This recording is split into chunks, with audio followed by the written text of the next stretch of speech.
So hello everyone. अब हम बात करने जा रहे हैं बिल्डिंग प्लानिंग एंड आर्किटेक्चर के अंदर इंट्रोडक्शन ऑफ ऑटो कैड। हम ऑटो कैड टूल सॉफ्टवेयर के बारे में जानेंगे, किस तरीके से काम करता है और हमारे लिए civil engineering point of view से किस तरीके से ये इम्पोर्टेंट है वो हम देखेंगे। तो सबसे पहले मैं आपको सॉफ्टवेयर से इंट्रोड्यूस करा देता हूँ, सॉफ्टवेयर का इंट्रोडक्शन दे देता हूँ, किस तरीके से ये काम करने वाला इसके बारे में बात कर लेते हैं। उसके बाद हम इसकी कमांड्स और फीचर पे आएंगे। साथ ही साथ हम जो प्लानिंग करने वाले हैं, चाहे हम रेसिडेंशियल बिल्डिंग की प्लानिंग करने वाले हों या फिर हम कॉमर्शियल बिल्डिंग की प्लानिंग करने वाले हों या स्कूल बिल्डिंग, इंस्टीट्यूशनल बिल्डिंग की प्लानिंग करने वाले हों, एजुकेशन बिल्डिंग की प्लानिंग करने वाले हों, वो सारा कुछ हम इसी सॉफ्टवेयर की मदद से करने वाले हैं। तो आइए हम देखते हैं सॉफ्टवेयर के बारे में। अभी ये जो सॉफ्टवेयर की है, होम मेन इंटरफेस आपके पास इस समय ओपन है। सॉफ्टवेयर है आपका ऑटोडेस्क, और उसका जो सॉफ्टवेयर हम चला रहे हैं, कंपनी का नाम है ऑटोडेस्क, और जो हम सॉफ्टवेयर चला रहे हैं वो ऑटो कैड है। रेविट, 3ds मैक्स और भी कई सारे आपको सॉफ्टवेयर इस कंपनी से देखने को मिल सकते हैं।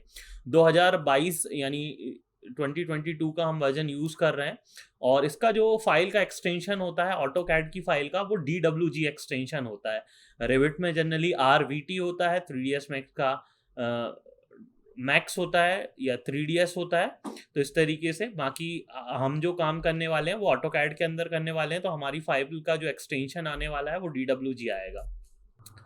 तो ऊपर की तरफ जहां आप होम, इंसर्ट, एनोटेशन, व्यू, ये सारे ऑप्शन देखने को जहां पे मिल रहे हैं, that is your menu bar. ये आपका कौन सा बार होगा? मेन्यू बार होगा। जितना भी कुछ काम है हमें सॉफ्टवेयर के अंदर करना है, जो मेजर कमांड्स हम यूज करने वाले हैं, वो सारी की सारी आपको मेन्यू बार में मिल जाएंगी।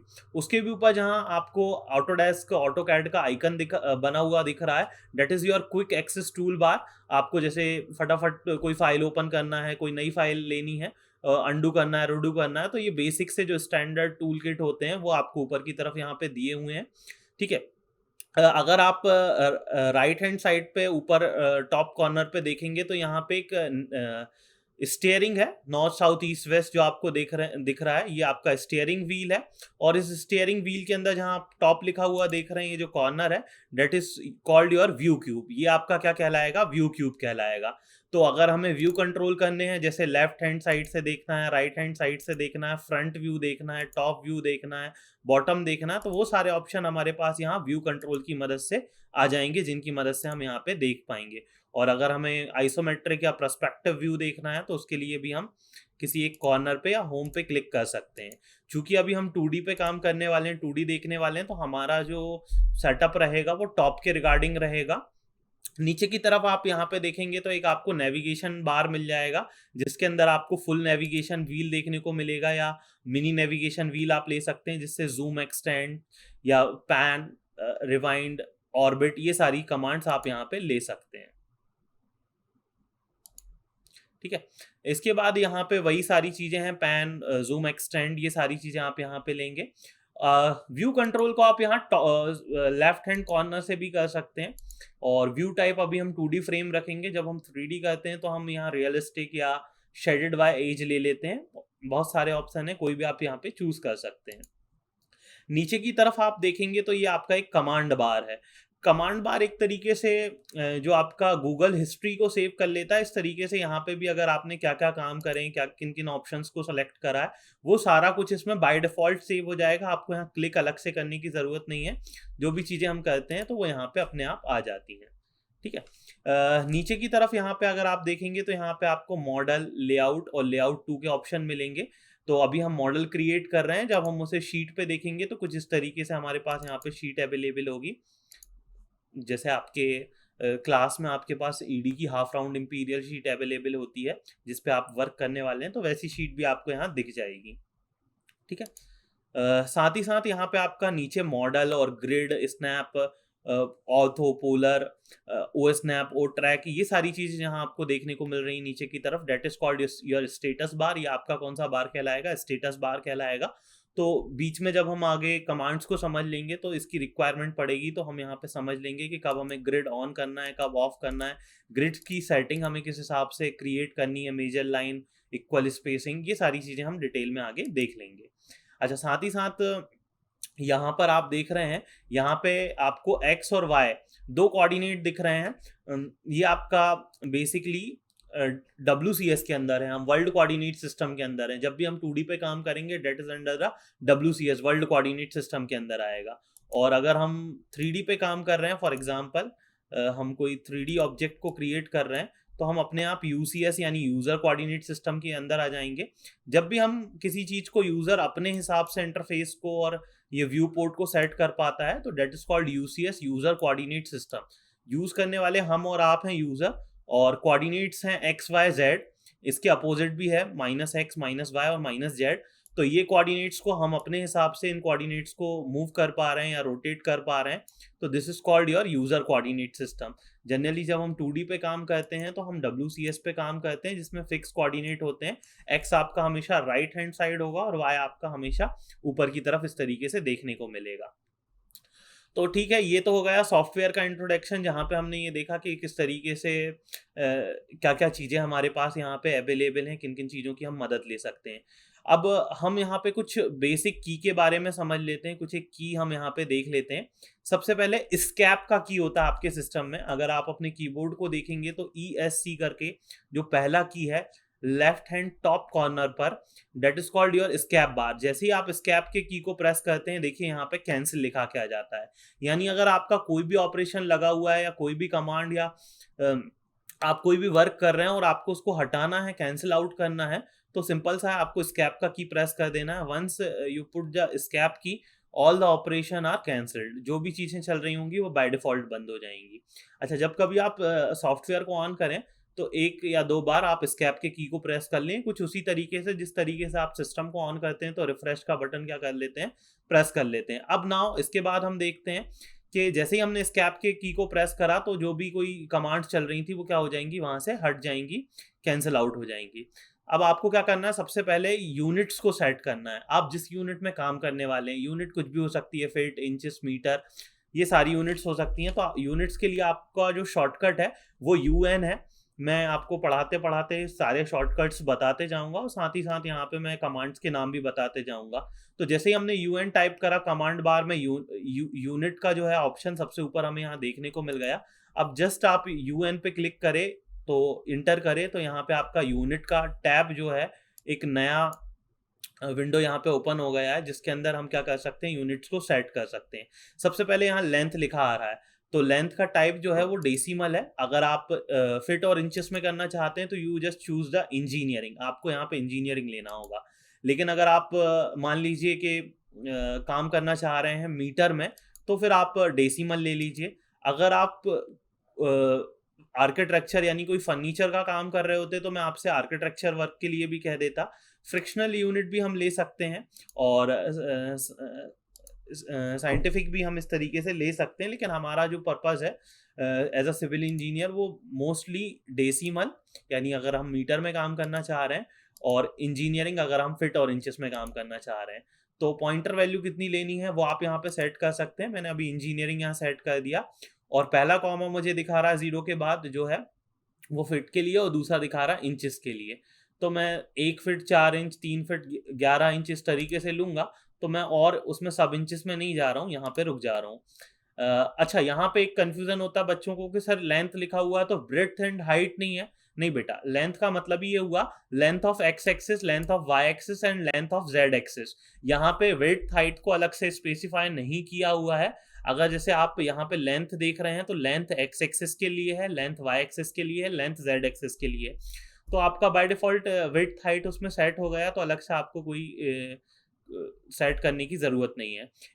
एंगल का जो है हमारे पास, अगर आप सर्वेयर के काम कर रहे होते, सर्वेइंग से रिलेटेड कोई रोड का वर्क कर रहे होते, तो मैं आपसे कहता कि आप अपने हिसाब से नॉर्थ 30 डिग्री ईस्ट या साउथ, जो भी आपको नॉर्थ साउथ ईस्ट वेस्ट के डायरेक्शन लेने थे वो ले सकते थे। अगर आप जैसे डंपी लेवल या थोरोलाइट है आपके पास और उसमें वर्नियर स्केल है, तो मैं आपको डिग्री और मिनट सेकंड्स के लिए यहाँ पे प्रेफर करवा सकता था। लेकिन हमारा जो काम है वो बिल्डिंग के रिलेशन में है, तो अभी ज़्यादातर जो है हमें डिग्री डेसिमल की ज़रूरत पड़ेगी।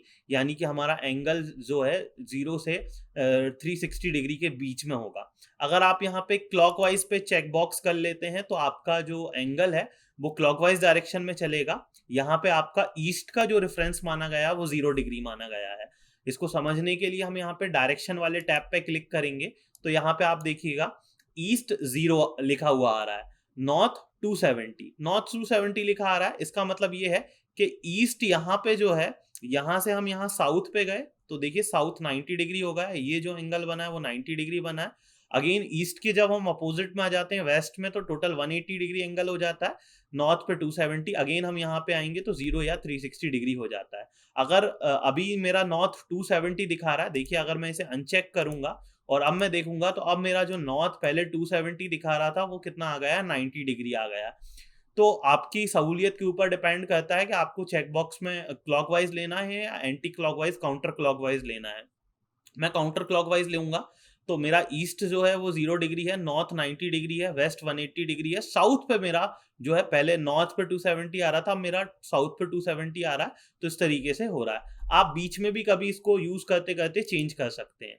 ओके पे मैं क्लिक करूंगा। अगर मैं अभी इंटरसेक्शन स्केल को चेंज नहीं करता हूं और ओके पे क्लिक कर देता हूं तो देखिए वो मुझे यहाँ पे वार्निंग भी देता है कि फॉर यूज ऑफ आर्किटेक्चर और engineering linear units intersect unit should be set in inches. तो आपकी जो यहाँ पे इंटरसेक्शन स्केल की यूनिट है वो मिलीमीटर है और आपने ऊपर इंजीनियरिंग ले रखा है, तो ये ठीक नहीं है। आपको यहाँ पे लीस्ट वैल्यू लेनी चाहिए। कुछ बच्चे सोचते हैं कि सर हम फिट ले लें। बेटा अगर आप फिट ले लेंगे तो फिट से जो छोटा वाला यूनिट है वो इंचेस है, तो आपको हमेशा छोटे यूनिट को प्रेफर करना चाहिए। जैसे हमने मीटर में काम करने वाले थे लेकिन हमने डेसीमीटर सेंटीमीटर ना लेते हुए मिलीमीटर लिया था, तो ऐसे ही आप यहाँ पे अगर इंजीनियरिंग यूनिट्स में या आर्किटेक्चर यूनिट में काम कर रहे हैं तो यहाँ पे आपको इंचेस लेना चाहिए। बाकी सारी सेटिंग्स ठीक है, आप ओके करेंगे यहाँ पे ये सेट हो जाएगा इस तरीके से प्रॉपरली, आपकी जो यूनिट्स हैं वो सेट हो गई हैं। अगर आपको कोई कमांड में पीछे जाना है तो आपके पास ऑप्शन है यहाँ पे कंट्रोल Z करके आप अंडू कर सकते हैं, और अगर आपकी कोई कमांड ज़्यादा पीछे हो गई और वापस से आपको आना है तो स्टैंडर्ड है, जैसे आप वर्ड पीपीटी एक्सेल वगैरह में यूज़ कर सकते हैं, रिडू का ऑप्शन यहाँ पे अवेलेबल है। अगर आपको ये ऑप्शन नहीं दिख रहे हैं या आपके स्टैंडर्ड बार ऊपर की तरफ नहीं आ रहा है तो कोई दिक्कत नहीं, कंट्रोल Z की मदद से आपके पास जो कीबोर्ड पे कंट्रोल और Z का की है इनको एक साथ प्रेस करेंगे तो आप अंडू हो जाएंगे, और अगर कंट्रोल Y का की अगर आप प्रेस करेंगे तो आप रिडू यानी कि आगे की तरफ पहुंच जाएंगे।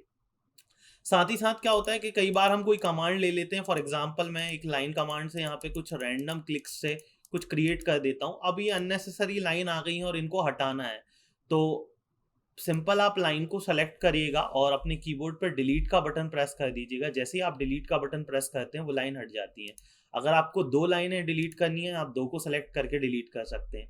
सर बहुत सारी लाइनें बनी हैं, 20-30 लाइन बनी हुई हैं, 50-100 लाइन बनी हुई है, नंबर ऑफ लाइन 1000 के लगभग है और सारी की सारी एक साथ डिलीट करनी है, तो जस्ट कंट्रोल ए प्रेस करेंगे, कंट्रोल के साथ आप ए दबाएंगे, सेलेक्ट ऑल हो जाएगा। जितना भी कुछ बना हुआ है आप सारा का सारा एक बार में डिलीट करना चाहते हैं तो कंट्रोल और ए प्रेस करिएगा, डिलीट का की प्रेस कर दीजिएगा, जो भी कुछ है वो सारा का सारा आपका एक बार में डिलीट हो जाएगा। स्कैप का बटन प्रेस करेंगे, आपका कोई कमांड या ऑपरेशन लगा हुआ है वो कैंसिल हो जाएगा स्कैप को प्रेस करते हुए। यहाँ आपको कमांड बार पे ऑपरेशन कैंसिल भी नजर आ रहा होगा। कई बार अभी हम ऑब्जेक्ट बनाएंगे, फॉर एग्जांपल मैं एक रेक्टेंगल यहाँ क्रिएट करके दिखा देता हूँ। अभी डायमेंशन दे देते हैं 20 एंड 30। तो आपको ऐसा नहीं लग रहा कि सर यहाँ पे रेक्टेंगल कहाँ पे बना हुआ नहीं दिख रहा है, तो उसके लिए आपको क्या करना है, अपने कीबोर्ड पे Z इंटर, Z का मतलब होता है जूम, जूम का जो शॉर्टकट है वो क्या है Z, और यहाँ पे आप देखेंगे नीचे की तरफ कई सारे ऑप्शन आ रहे हैं जूम कमांड के अंदर, जैसे कि zoom all, zoom centre, dynamic, x tends, previous, scale, Windows, object. तो आप एक्सटेंड्स पे यहाँ पे क्लिक करेंगे, जैसे या तो आप ई प्रेस भी कर सकते हैं, तो Z इंटर ई इंटर जो है वो शॉर्टकट है जूम एक्सटेंड्स का, या फिर आप Z इंटर करके एक्सटेंड्स पे क्लिक कर दीजिए।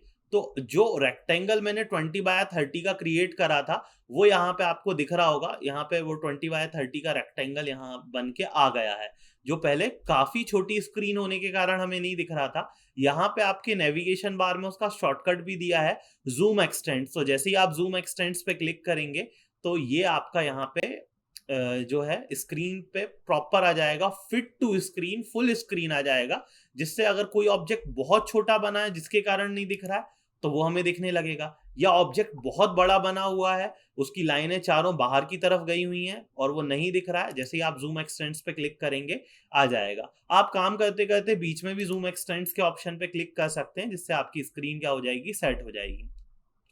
तो बेसिकली अब तक हमने इस इंटरफेस के बारे में समझ लिया है, कौन कौन से टूल्स किट कहाँ पे अवेलेबल हैं, किस तरीके से काम कर रहे हैं, वो देख लिए हैं। अब हमारे पास जो मेजर कमांड्स हमारे लिए काम में आने वाली हैं, अगर हम किसी चीज को बनाना चाहते हैं, कोई जियोमेट्री क्रिएट करना चाहते हैं, तो ड्रॉ बार के अंदर हमारे पास line, polyline, circle, arc, rectangular के अंदर भी जो है पॉलीगॉन। पॉलीगॉन मतलब अगर आप पेंटागन, हेक्सागन, ऑक्टागन, ट्रायंगुलर या कोई और शेप, नंबर ऑफ एजेस का कोई और ऑब्जेक्ट क्रिएट करना चाहते हैं, तो आप पॉलीगॉन की मदद से क्रिएट कर सकते हैं। सर्कल, इलिप्स, इलिप्टिकल आर्क, ये सारी कमांड यहाँ पे मिल जाएंगी। हैच, ग्रेडियंट और बाउंड्री आपको इसके अंदर। इतना ही नहीं, आप अगर इस ड्रॉ बार पे क्लिक करेंगे तो अंदर काफी सारी आपको यहाँ पे कमांड्स देखने को मिल जाएंगी, जैसे कि एसपी लाइन फिट और कंट्रोल वर्टिक्स सीवी। यहाँ पे आपको कंस्ट्रक्शन लाइन, कंस्ट्रक्शन लाइन एक ऐसी कमांड है, जब मैं आगे आपको पढ़ाऊंगा तब और मैं डिटेल में बताऊंगा। जैसे हर एक कमांड का जो शॉर्टकट होगा वो जनरली उसके नाम का पहला वर्ड, जैसे हम लाइन कमांड को देखें और अगर आप लाइन कमांड चूज करना चाहते हैं तो आप लाइन कमांड पे जाके क्लिक करेंगे तो यहाँ पे लाइन कमांड एक्टिव हो जाएगी। लेकिन अगर जैसे आप एल टाइप करके इंटर करेंगे, मान लीजिए मैंने यहाँ पे एल टाइप करा, तो देखिए लाइन कमांड का शॉर्टकट क्या है, एल है। जैसे ही मैंने यहाँ पे एल टाइप करके इंटर करा, लाइन कमांड यहाँ पे ऑन हो जाएगी। लेकिन अगर आप कंस्ट्रक्शन पॉलीलाइन कमांड का शॉर्टकट है पी एल, सर्कल का सी, आर्क का ए आर सी, रेक्टेंगल का आर ई सी, तो पहला वर्ड, पहले दो वर्ड, पहले तीन वर्ड, यही जनरली ज्यादातर कमांड्स के, मैक्सिमम कमांड के जो होते हैं शॉर्टकट होते हैं। लेकिन अगर हम कंस्ट्रक्शन लाइन कमांड की बात करें ना, तो वहां जो शॉर्टकट है वो बिल्कुल ही डिफरेंट है। आप सोचेंगे CON होगा या CL होगा या C होगा या CO होगा या CL होगा, तो ये कुछ भी इसके शॉर्टकट नहीं है। कई बार इंटरव्यू में भी पूछ लिए जाते हैं, ऑटो कैड से अगर कोई क्वेश्चन पूछ लिया जाता है कि बताइए कंस्ट्रक्शन लाइन का शॉर्टकट क्या है, तो इसका जो शॉर्टकट होता है वो होता है एक्सेल, एक्स्ट्रा लार्ज लाइन। ये इन्फिनिटी, अनंत तक बनने वाली लाइन होती है, इसका कोई छोड़ नहीं होता, इसलिए इसका जो शॉर्टकट होता है वो होता है एक्सेल, XL। अगर आप एक्सेल टाइप करके इंटर करेंगे या एक्स लाइन टाइप करके इंटर करेंगे तो आपकी कंस्ट्रक्शन लाइन कमांड एक्टिव हो जाएगी। तो ऐसी ये कमांड आपको यहाँ पे मिलेंगी। अगर आपने कोई ऑब्जेक्ट बना लिया है और बनाने के बाद अब आप उसमें कोई चेंजेस करना चाहते हैं या कोई उसमें मॉडिफिकेशन करना चाहते हैं, तो आप यहाँ पे जैसी भी जियोमेट्री में आपको कोई चेंज करना है, कुछ भी शेप अगर चेंज करना है, तो उसके लिए आप क्या कर सकते हैं, यहाँ पर मॉडिफिकेशन के लिए मॉडिफाई बार में जाएंगे और यहाँ पे आपको मूव, रोटेट, अरे, trim, fleet, chamfer, scale, erase, extrude, explode, ये सारी कमांड यहाँ पे आपको मिलने वाली हैं, तो जो आपको काफी हेल्पफुल होंगी कि बने हुए ऑब्जेक्ट से आप कोई ऑब्जेक्ट के कॉपीज क्रिएट कर सकते हैं, सिमिलर साइज के या छोटे बड़े साइज के आप ऑब्जेक्ट बना सकते हैं। तो ये काफ़ी हेल्पफुल होने वाला है। आगे हम ये सारी कमांड्स जो हैं वो यूज़ करना सीखेंगे कि किस तरीके से हम इन्हें यूज़ करेंगे। तो आप विद इन अ सेकेंड इसके अंदर काफ़ी सारा कुछ कर सकते हैं, काफ़ी सारी चीज़ें बना सकते हैं। ठीक है, तो टाइम नहीं लगने वाला है। साथ में जब हम बिल्डिंग को कंप्लीट करेंगे, जैसे अगर हमने कोई मान लीजिए प्लान को कंप्लीट करा या कोई भी ऑब्जेक्ट आप क्रिएट करते हैं, तो उसमें आपको जो है टेक्स्ट देने हैं, उसके डायमेंशन को शो करना है कि उसकी लेंथ कितनी है, विड्थ कितनी है, हाइट कितनी है, तो वो सारी चीज़ें हम यहाँ पे शो कर सकते हैं कि हमने 20x30 लिया था तो 20x30 है। ठीक है, फिट का और इंच का निशान भी यहाँ पे आए, उसके लिए हम यहाँ पे बाद में सेटिंग्स को क्रिएट कर देंगे कि हमें किस हिसाब से उन सेटिंग्स को क्रिएट करना है।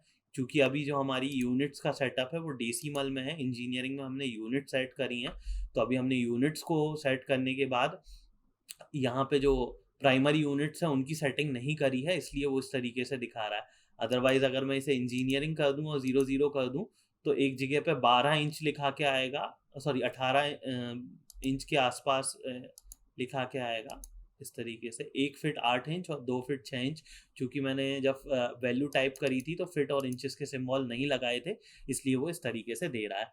लेयर्स को क्रिएट करेंगे, जब भी कोई नगर निगम में आप as a civil engineer file upload करते हैं बिल्डिंग परमिशन के लिए, तो जो AB पास होता है, वेबसाइट होती है नगर निगम, भोपाल नगर निगम में अगर हम जाएं तो AB पास करके हमें मिलेगा, तो वहाँ पे आपकी लेयर्स वाली फाइल होनी चाहिए, उसकी मदद से आप अपलोड करेंगे तो जो भी उसके ग्रुप्स बने हुए हैं और जो भी कोडिंग है उसके हिसाब से हम क्रिएट करेंगे। ठीक है, लेयर्स हम यहाँ पे क्रिएट कर देंगे, यूनिट्स इन सब चीज़ों को देंगे तो इसकी मदद से ये बन पाएगा। तो ये बेसिकली हमारा ऑटोकैड सॉफ्टवेयर है। एक फटाफट मैं छोटी सी प्लानिंग भी आपको यहाँ पे दिखा देता हूँ कि किस तरीके से हम कोई प्लानिंग कर सकते हैं।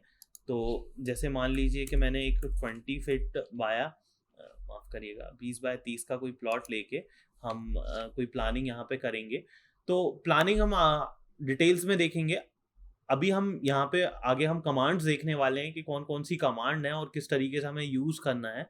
तो उन कमांड्स के हिसाब से हम यहाँ पे वर्क करेंगे। तो ये तो मैंने आपको दिया इंट्रोडक्शन, आगे हम देखेंगे अब कमांड्स।